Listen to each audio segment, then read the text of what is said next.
watching some other guy over there. So you can refresh That's my Space page. Lords 2D. That's the new one. That ain't even out yet. That's that new level. Yeah. No, that's the big streamer tactics. When you get so big on Twitch, you don't even have to play games anymore. You just watch other streamers. People donate to you. Go.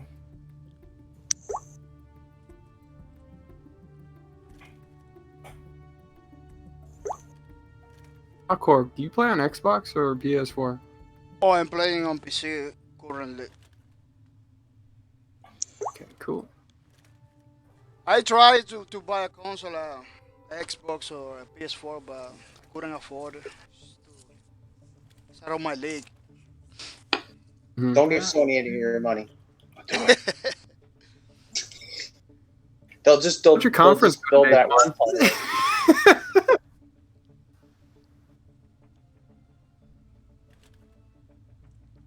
They got enough bricks already. Oh man, my voice is gonna cut out. I got red bar. I think we're all going to cut out at some point. Some point or another, yeah. That's This is usually how looking these good. things- There you go. Black Corp will be representing unerring positivity. I will be on the other end of the spectrum. Oh yeah, I can know. I have little complaints about the game.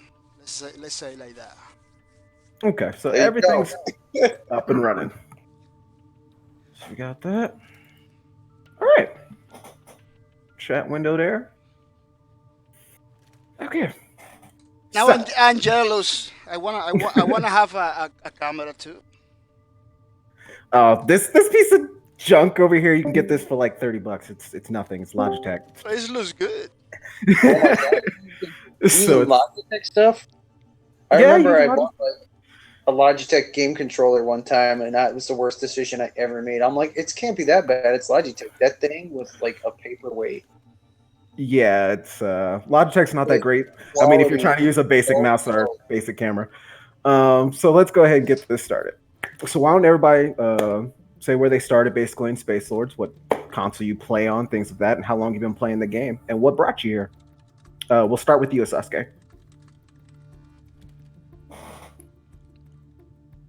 If he's there. Seeing as I'm a lagging, I'm gonna go last so I don't talk over anybody. All right, Quan, go ahead.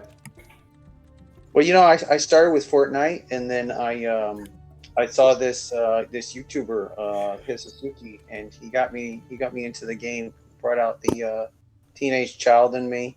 He introduced me to various dances and whatnot. And, you know, brought out the inner pervert in me, and that's what ultimately brought me to Spacelords.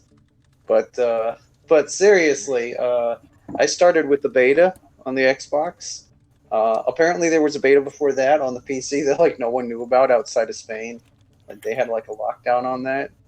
So if anybody says that they were in the PC beta and they're outside of Spain, they're full of shit. But but yeah, so there was an Xbox beta, and I thought it did pretty well. Like it seemed to have some decent reception, though obviously people's perception of what the game was going to be was pretty much every asymmetrical game out there except for what was Raiders of the Broken Planet at the time. So they thought they would just get to do private matches and play with their friends, and it'd be very casual, and it wasn't that at all.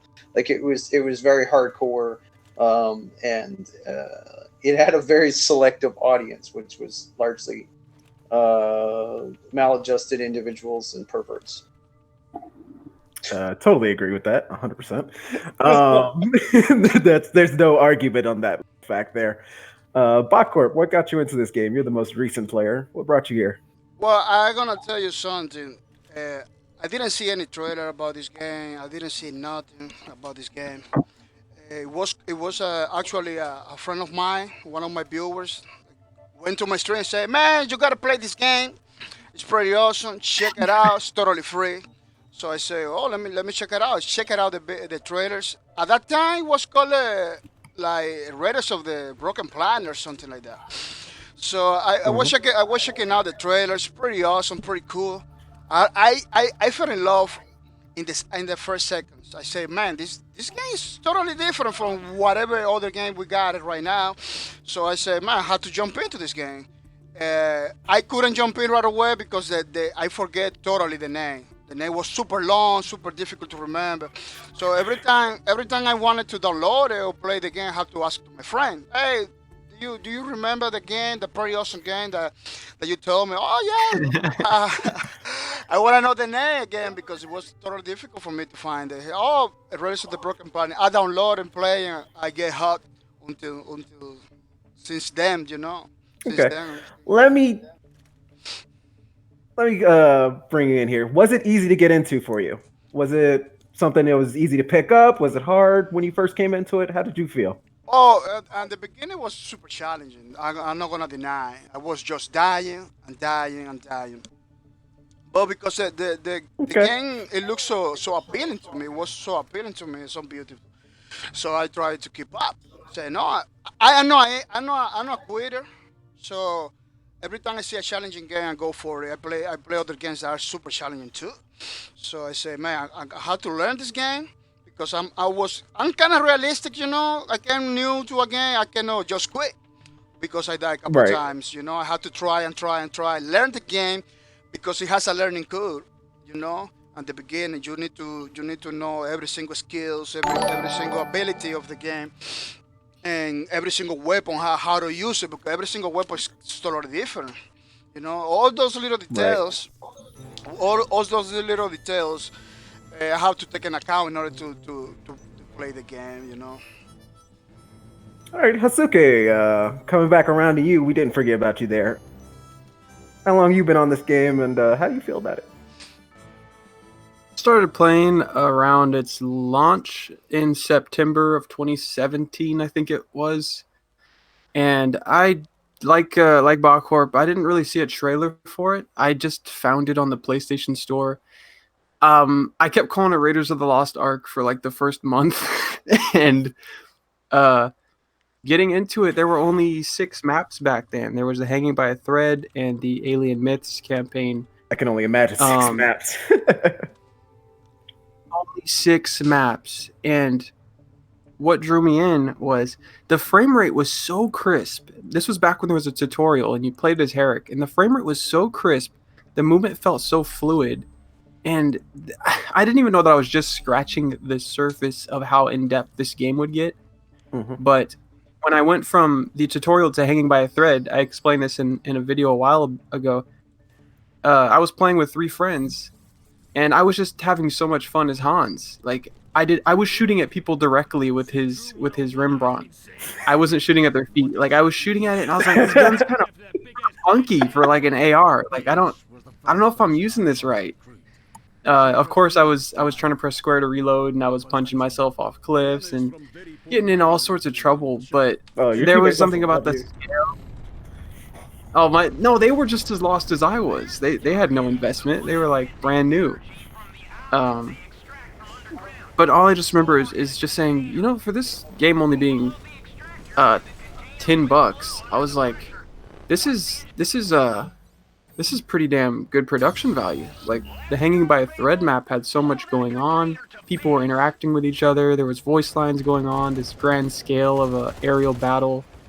And I remembered, like, after buying Alien Myths, I was like, I want to see those other campaigns. Like, I want this thing to progress. I want to see more of this. And Right. Well, yeah, I think that was back around, yeah, like 2017. Just missing shots of Shay and being shit. I definitely, same as all of you, actually didn't know this game. Period. I believe that's just how this game works. That you stumble across it, you trip across it, you see some thing in the free to play, and you're like, this wasn't there. And then you play it, and you either get turned off or hooked on this game. For me, what got me into this game was just how in your face it is. This game definitely not like any other game out in the market, period. It's definitely got its own little That's true. thing going. It's the closest I could get to it was, I know it's a weird one, but For Honor, the way that that system worked. You had to block in a certain way, match their guard, so on and so forth, with that rock paper scissors close quarter contact. And I got into that game too because it requires you to think. You can't just mash a button and get away with it. You're not gonna be able to do that in this game. You have to think. You have to remember when you're playing Antag or Raider going against somebody. You have to remember how they play. And I definitely found that challenging, but challenging is something I liked. I come from Gears of War background. Challenge is just that's what it is. All Gears is just one big heartache after another. And so that's what kept me going in this game right here. But the only thing I wish that developers would do is put some advertisement somewhere, put a bumper sticker, something like that. Just needs to be some sort of advertisement.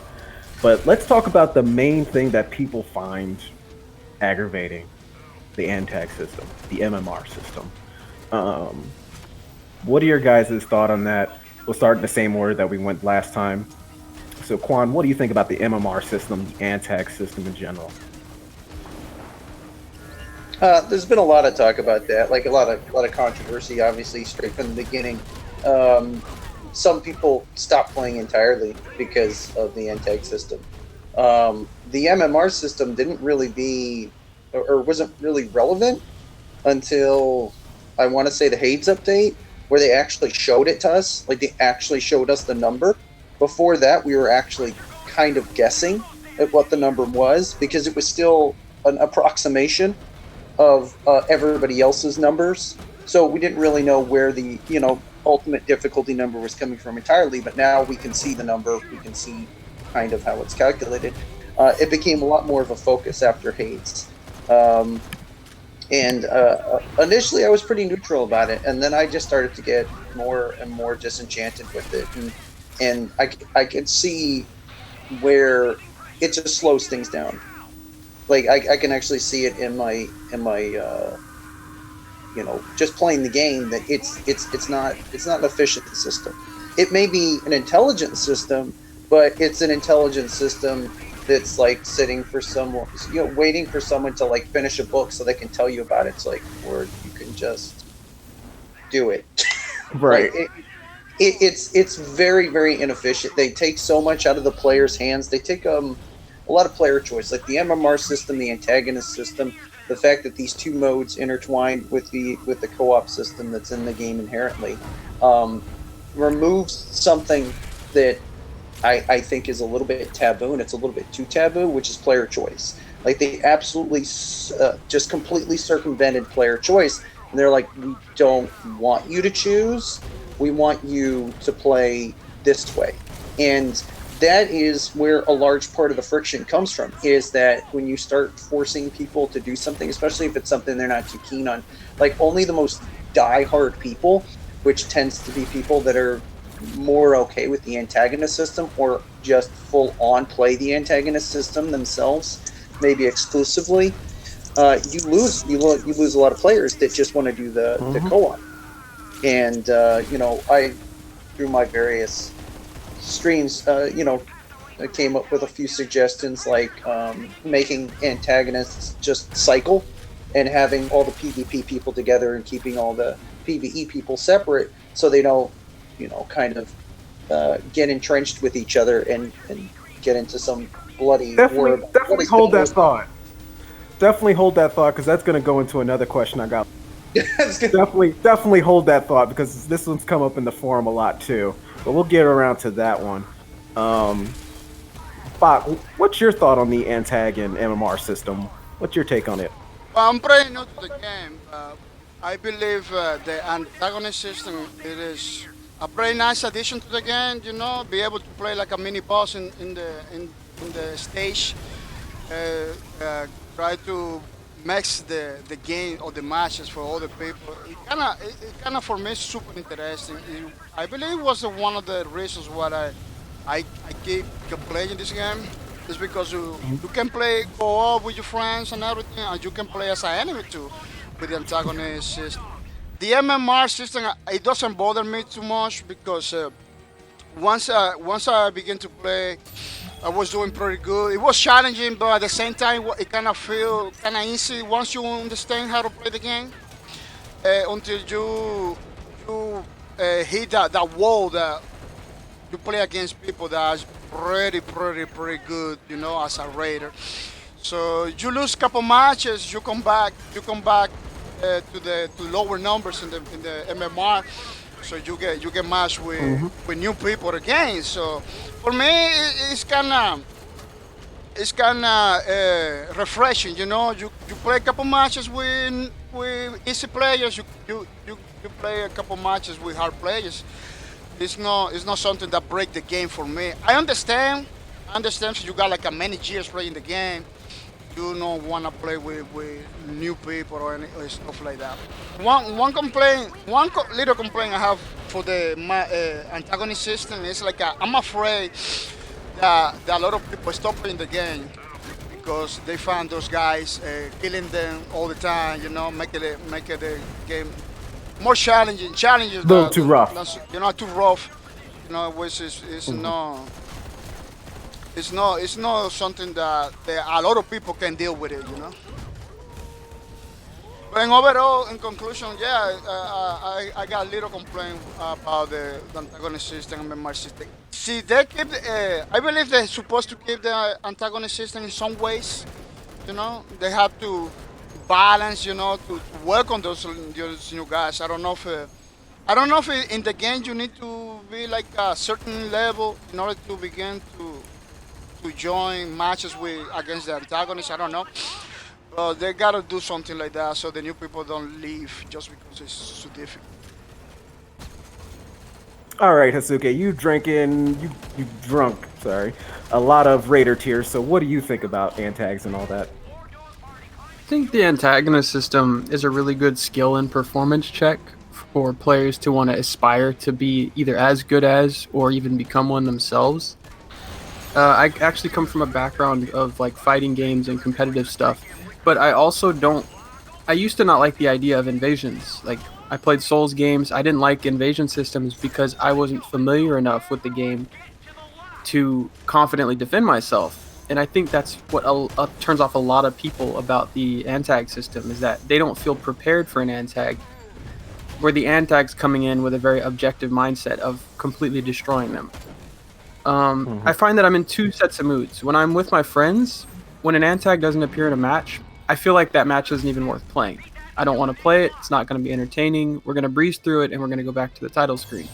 When I'm playing with randoms, when an antagonist appears, it's the worst feeling, because you're like, we're going to get fucking destroyed. Like, there's going to be no communication, I've got to be on this guy's ass the whole match, and likely the randoms will get killed by ads anyway. So it's kind of frustrating, but I think the idea behind its implementation is really interesting, because if there was no antagonist, I can guarantee that people would burn out on this game very quickly. Probably quicker than they do when there is an antag. And it's because you'd have nothing to aspire or work towards. You wouldn't want to max out your weapons at all if you knew exactly the damage it would do to an ad and how many times you'd run through that match over and over again with limited variation in what the enemies will do. The antag can completely upset that and change the whole game, which I think is cool. I just think that the balancing is not at where it needs to be. That is a very true point. That's actually a very good way of looking at it. The game would get stale. Let's be honest, it's stale a little right now. We've all played it enough. We know the maps probably inside and out. We could probably fall asleep and still walk the map without any problem. The thing with the antagonist is it does add a lot of flavor to the game. It adds a challenge. It adds what are they going to do? What are they bringing? How does this change it to the table? But as you've all said, it does turn a lot of people off because you're getting a lot of rando, especially anywhere, 40 MMR or lower, 50 MMR, just random people playing to enjoy, grind the game, what have you, just killing time. All of a sudden, an antagonist comes along.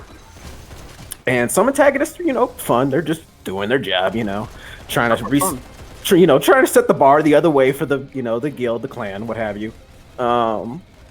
And unfortunately, they're level 1, everything maxed out. They know how to play. They got a Herrick.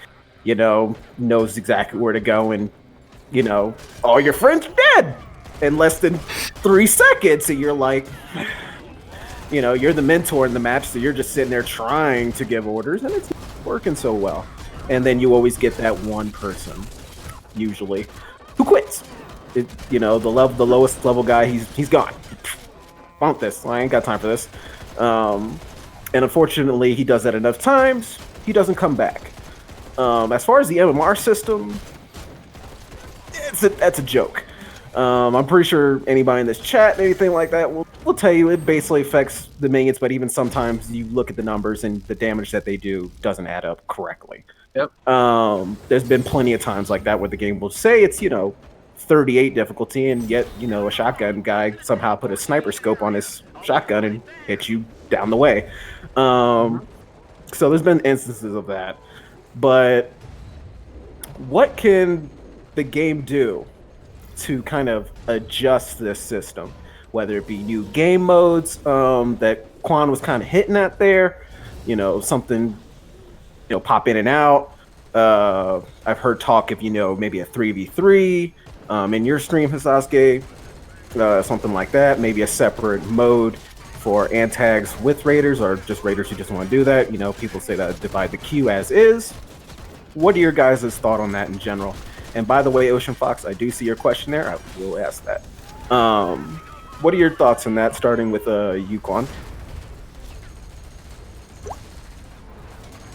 As far as adding modes, I've always been interested in them doing that way back. Probably, I don't know. It would have been the War Dog, or it would have been War Dog. Something got leaked out, and everybody was really excited about it. I think it ultimately ended up being something to do with the 5th Council campaign, but we thought it was going to be a new mode. We thought it was going to be like a horde mode or something, but people were actually excited about a new mode. Just the inclusion of that, just the idea of we're going to get something different was very exciting to people, and then it got shot in the foot, buried, and forgotten, like a lot of other things. And It was kind of a shame because, when you try to bring up the topic of new modes, there's always the argument that you're going to divide the player base, but that's only in this sort of convoluted MMR system. If we're just looking at servers, or not servers, but but a server list of all the people that are queuing up for whatever type of match, right? Right. And it's just handled like that. It's handled a lot more straightforward, and it's not trying to use any fancy intelligent system to tweak anything, because they could do that on the other end.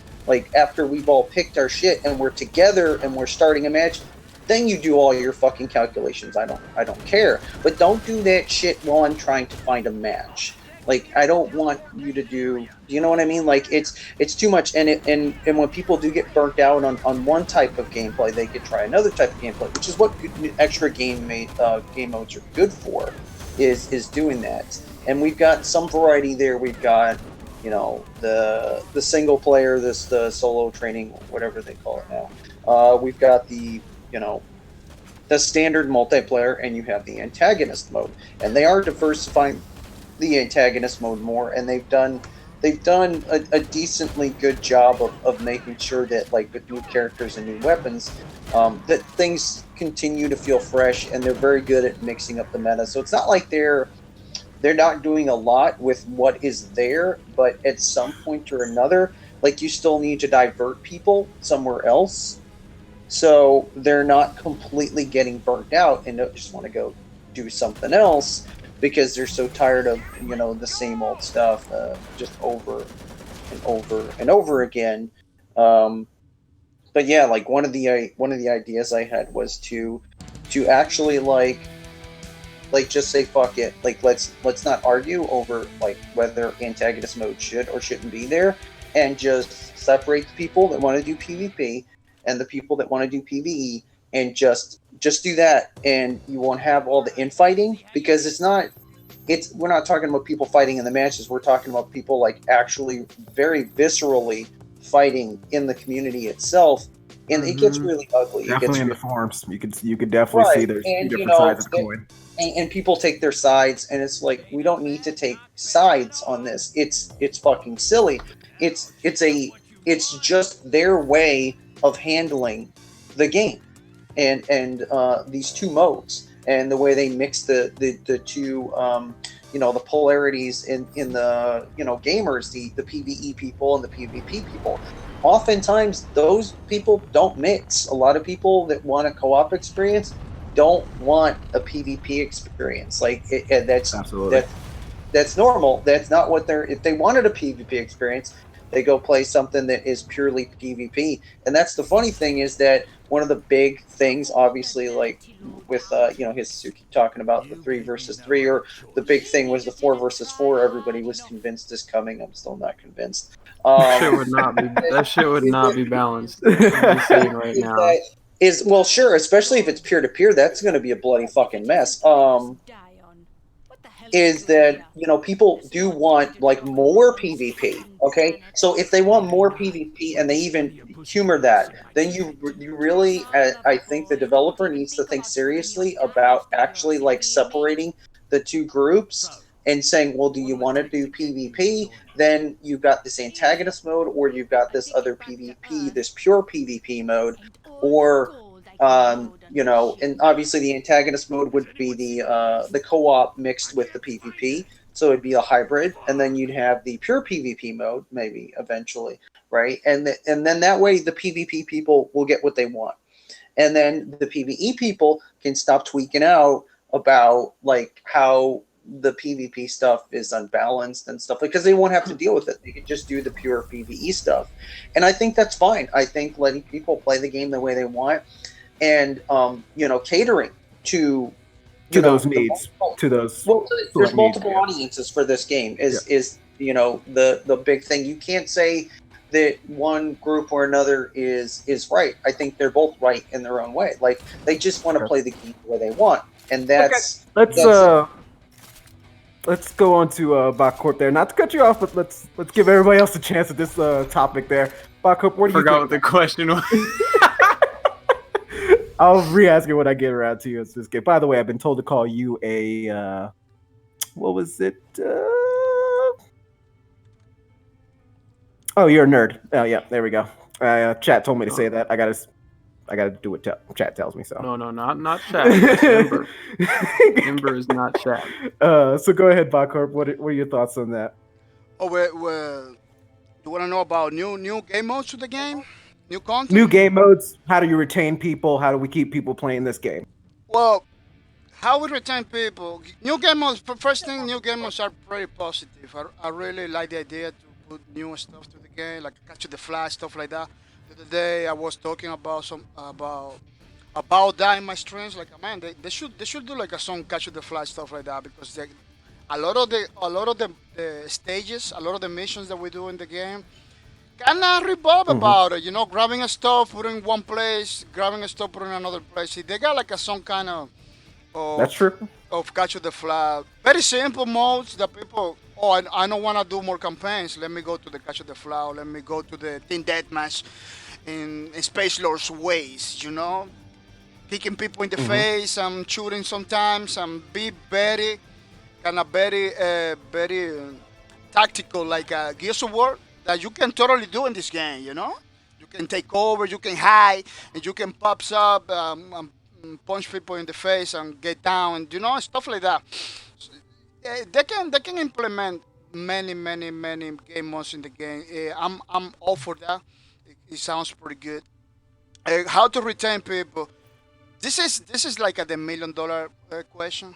Like something that people, every single developer wanted to do, is to keep people playing their games. It's totally hard to do, because one way to keep people playing, it's not the only way, but one way to keep people playing is to release content, like a monthly content and stuff like that.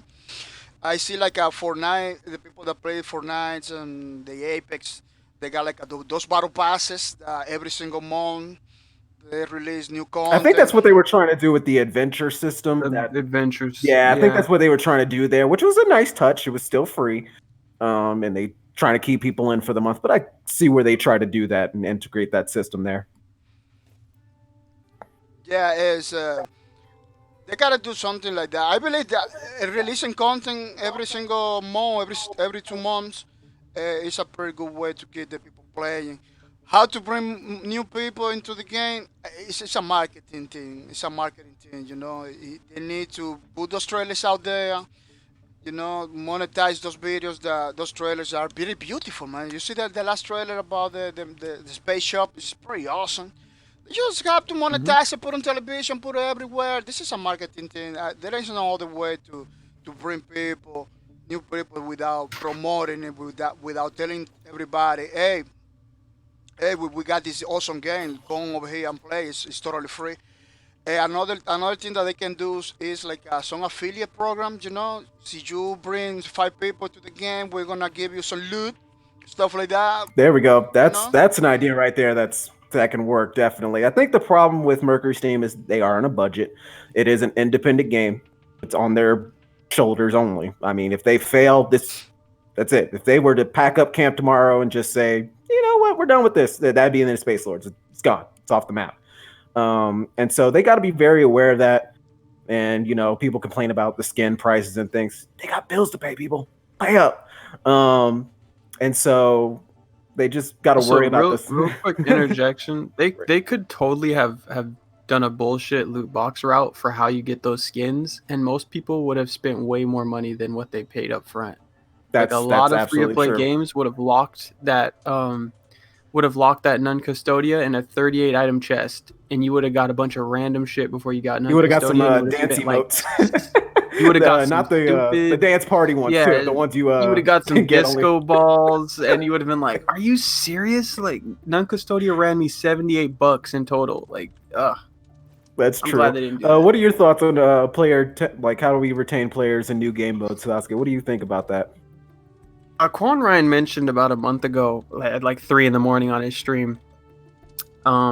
He said that I asked him, "Are you interested in another campaign very soon?" And he said, "I'm not so much interested in a new campaign as I am a new way to play the maps we already have." And that really, really was a good answer to me, because I was like, you know what? That's a good point. Like, we play these maps so much. And the reason why we enjoy them is because there are variable elements in play that change up how we play those maps. Sometimes it's the character you pick. Sometimes it's the difficulty. Sometimes it's how the antag is disrupting the flow of the match and making things go out of control. The match feels different because things play different. So with different ways to attack those objectives, that's totally a way more cost-efficient way to keep the longevity of your interest in these maps. I'd totally love if Short Fuse played a different way one day than it did on another day. Maybe it wasn't about escorting a bomb. Maybe it was about holding down a control point or something. Or maybe you're supposed to be taking out HVTs. I don't know. New ways to play those maps, I think. Erica really cool. Gonna get some serious play in that mission, not just say that. But how do we bring new people in? How do we do that? I'm trying my best, man. Like, honestly, it's about putting out videos, showing the game in its best light. I like to show the game in its best possible condition for people, and I think a lot of people always say, I got into this game because I saw you and your friends having a good time on it. It feels very different from my experience, and I always try to say, just play with people that you like. Play with people who are going to stick with you, and build up those relationships. And although I do get a lot of comments that direct the negative reception of the game towards me, like people think that I'm somehow in control of the things that happen in this game, they always say, like, you should stop making videos on this game. This ship is sinking. Spend your time somewhere else. And then I'll see them upload a video of their gameplay of the Spacelords, and I'm like, so are you done with the game, or are you like? Are you just trying to get you out of the picture? Like, we need you gone. Yeah. All right, we need you gone for like a week. Take a vacation so we can get some other people up here. All right, that's basically what they're trying. I think I've taken a long enough break. But no, don't leave. I enjoy your streams. Don't leave. Don't ever do that. Don't listen to them. I do think that I do agree with Baucorp said, though. I think refer a friend systems are very, very, very efficient. Word of mouth and just seeing other people play the game is honestly one of the best ways to advertise. I think PlayStation has worked with Mercury Steam to promote the game in the past. They've shown off their DLCs in like the add-on page. They've done promotions for them on YouTube. And it's funny because the reception I see of this game from outsiders are they think it's like some sort of Gorillaz game. Like they think Cortez is like a Gorillaz member, or they think it's some sort of weird rock game. And I'm like, huh. And then it's funny because on those videos, there's usually people who had a bad time shitting on the game. And it's like, wait, you came over to the trailer about the game that you like to talk about. It's silly. Like, I feel like this game has a very interesting impact on people, more impactful than I think most games do. It means it's doing something interesting. Chat seems to think you're a secret MSC employee, you're a Mercury Steam employee, and you're undercover. My but that, equipment would be a lot better if I was. But one question that Ocean Fox has here is, what do you think about the longevity of the game, guys? Do you think this is something that is sustainable in the future? Is it, how are they going to adjust it in the future? What are your kind of predictions that would take this game to the next level and allow it to become, maybe not a AAA title, but definitely something that's more of a household name? We'll go with you, Quan. Well, okay, so this game's been in development for over a year, and throughout the year, obviously there was a lot of people that were like, the game's gonna die, it's not gonna make it, they were naysaying the heck out of it. It's dead. People always like to call games dead before they're even fully released.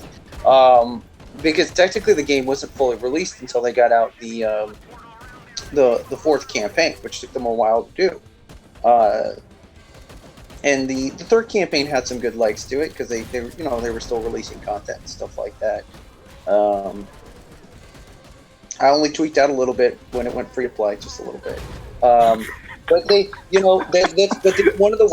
it's one of the ways that they decided to give the game more legs is they wanted to introduce the game, and I called them batshit crazy when they were just like giving away like campaigns for free on Steam and I guess on PS4 as well, not on Xbox. So remember that. But they were just giving stuff away. So even before it was free, it technically was free. And there was so much opportunity there for a lot of people, even if they had like the tiniest bit of interest to like secure content that you can't secure anymore. Like you can't get those exclusive skins. They're not the best ever, but they're still exclusive to if you own those campaigns. You can't get that stuff anymore. And they're still releasing more content. So I think the game's got at least another year, because when I look at the roadmap, okay, for one, like we're already past a year. We're into like a year and a half, right? Year and a half, yeah. 3 quarters. Right, and they still have what arguably would be another 6 months of content on that roadmap. So that's at least 2 years of development. That's not bad. Like, that's not bad at all. And the fact that they haven't completely petered out and they're able to bring people back, it's really just a matter of time, I think, before they find just a collective group of people, perverts and malcontents, that can find the game and then just be like, this is the game for us. And I just outlined those two groups just in case they want to like come now. But okay. But no, because like look at Punk Rocket for an example. Okay, he's like kind of like the complete opposite of Suzuki. Like he does these really like derpy videos, but they're funny, and his name it's suitable. It's really a lot of people like that, I think, that are playing the game and they're continuing to play the game. People that are kind of, I don't want to say they're anarchists, but they're kind of like almost video game anarchists in a way. Like they're kind of tired of everything. They like to play the underground games, the hidden gems. Well, they don't like the mainstream. I mean, one of the things that got me interested in this game is I was so sick and tired, and I think I seen this resonate a lot, of just everything that was being done in the game scene. AAA. It was not very interesting. It was very redundant. They were recycling a lot of stuff. It was very Me Too. Call of Duty 8. This game stood out, and I think it still will, because you're not gonna stop seeing that. Like that is just the game industry in general. at some point or another, if the game ever does well enough, I guarantee you some other companies will start ripping off the concept left and right, and that'll be that. And Yep.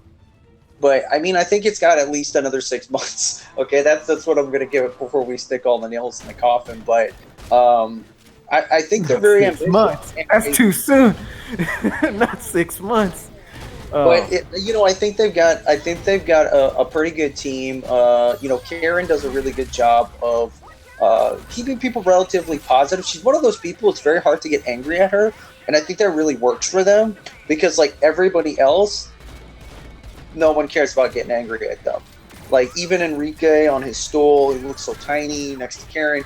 Even Enrique. He always mentioned his size whenever he say Enrique. Whenever he can, he will definitely does that. But it's easy for people to get angry at them. So it's a smart decision with Karen, and they're doing more stuff with the stream. So rather than say like how much longer do I think they have, I think as far as that, it's like the sky's the limit. It's however far they want to. If they give up, if they say enough is enough and we just want to make money some other way, then that'll be their choice. But I mean, they seem to be really, really into this. Despite like sometimes our overwhelming negativity. And that's something you don't often see. Like you often see developers get so jaded that they start lashing out at the community. And I don't know that we've really seen that. Like there's obviously little flare-ups here and there, but like I think the community still loves the developers enough that's going to give this game some legs. Is that and that's a cult thing. It's a very cult game, and it's got a very cult following. That's just kind of how it goes. It's just we're kind of. It is angry. a culty game. I will. We're angry. It's definitely people. very niche. It's a very niche type game. Bachcorp, what's your thought on this? What is the question? I'm sorry. What do you think about the longevity of this game? How long is it gonna last? Is it ever gonna take off? Is there adjustments that you definitely need to see if it's gonna have a long future ahead of it? Well, the game is pretty good, and I'm having a lot of fun. I see a lot of people that came to the game stay having fun too. A lot of people ask me every time I do the streams, oh, what is the game? I say, oh, it's totally free. You can download on PS4, Xbox One, Microsoft Store, Steam Store. Because they look at the game, they see that it's beautiful, they get interested. Look, how much it's gonna last? It's kind of hard to see. It looks like the developer has plans for many years because they are creating content almost every week. You see something different. It's kind of difficult to speculate in that part because we can see that the game has some problems and maybe this problem is gonna it's gonna make the game worse and it's not gonna last. But people are coming to the game. People are trying. We got more people now playing than before. At least That's true. That is true. At least for me, that I was watching all the charts. I said, man, the game is getting more people. It's kind of hard to speculate or to guess how much, if they're gonna see if the game has like a 1 year or 2 years. I don't know. As long as the developer continue creating content, I believe I'm gonna stay streaming and playing it because I don't want this game. Okay. I don't want this game go anywhere. Let me tell you. I don't want it to go anywhere too. You Hasusuke, what do you think about the game and its longevity, and how long do you see it going there? And just to answer your question, chat, streamer 2 and 3 were supposed to be Kwan and Hasusuke, but they didn't want to show their beautiful faces. They're shy, so sorry. Can give you a PNG. So, I remember back when Raiders first came out, I was reading their website. They made in their mission statement, they set a goal that they'd always produce content for this game as long as there was a player-based interest in more content. That's something that always stuck with me because I knew that it was going to take the community to keep this game going. It wasn't going to take one person. Everyone would have to actively want this game to grow. And I believe even though they had a beta and an alpha, I believe Raiders of the Broken Planet was a paid beta. I think that whole first year was about fixing the kinks. They were developing the maps based on player feedback to change up how we were interacting with objectives. And this game became very flexible because of how their work process was established. Sometimes they would completely change how a later map was going to work based on how we responded to a prior one. They're constantly making tweaks, and I do think that this company has a long game in mind. I think that these player numbers that they're seeing now, they know that they're going to grow once they get the game to its perfect state. I don't think everybody can necessarily see that. I think that whenever people find the game and they say, is this game dead? Are people playing this game? It's like, I don't know. If that's what you're interested in the game for, then, you know, you might want to play something more popular. Right. Because this isn't really about that. The production value, the tiny details that you see in this game are of a AAA quality.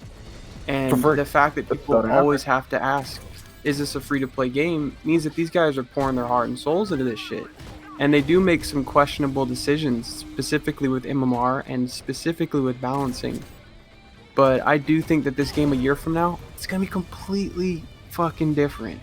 Hopefully for the better, but I can see that they're very flexible. And this game might be in a very different spot a year from now. Absolutely. So I definitely see this game, it could take off. It's unique. There's no other game in the market like it. It hasn't, no other company has tried to copy it yet.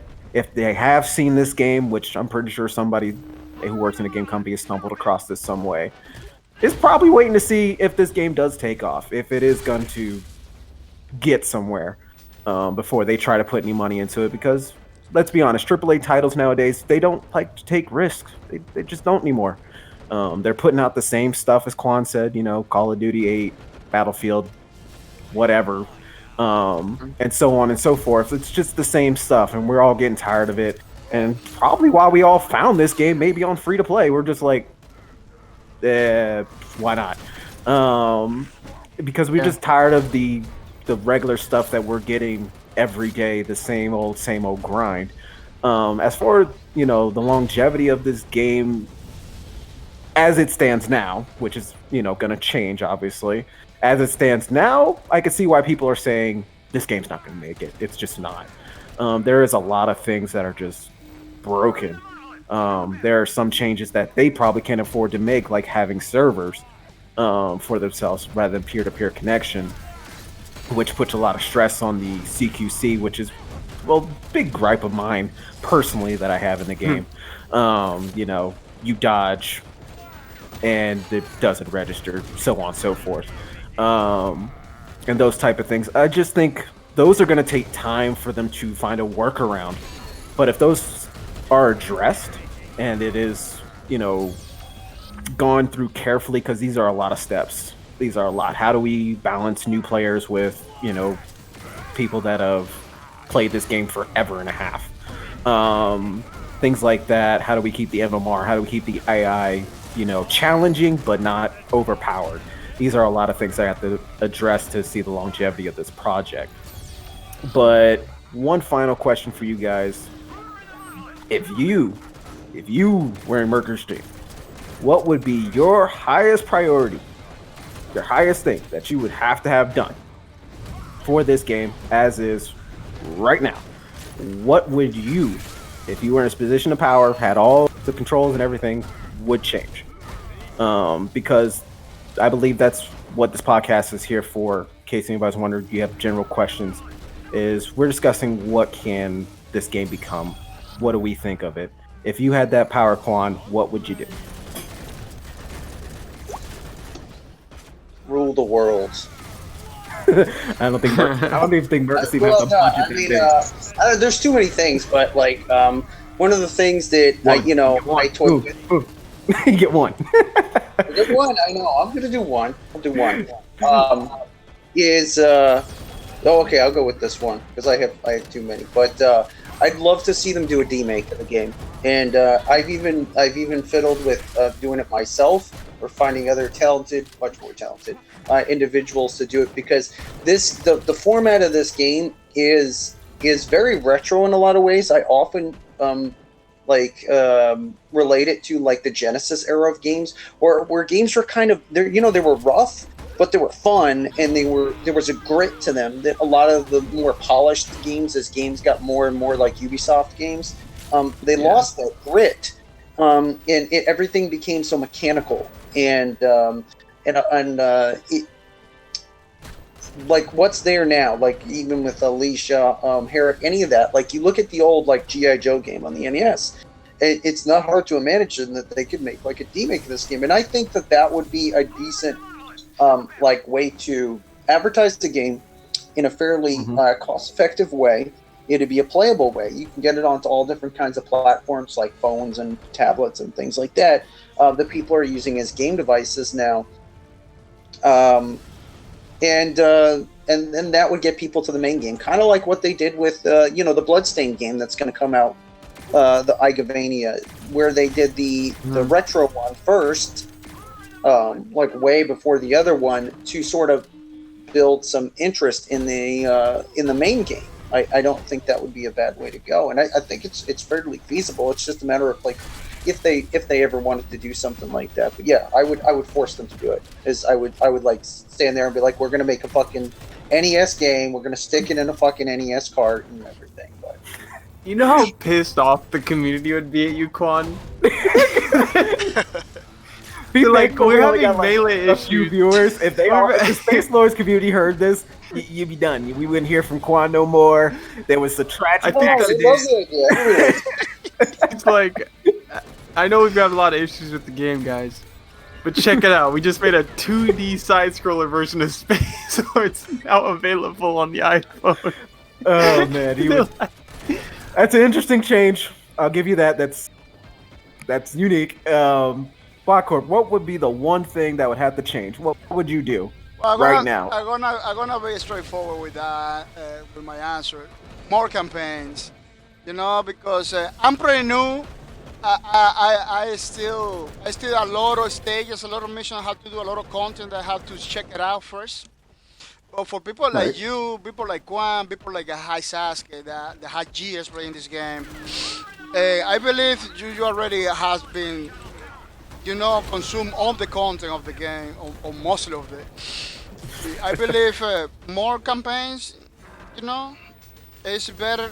Right now, I believe we got enough characters, but more campaigns, I believe, is one thing that I really want to see they doing in order to keep people playing, Think about how many character slots are still open. That's definitely coming with another campaign.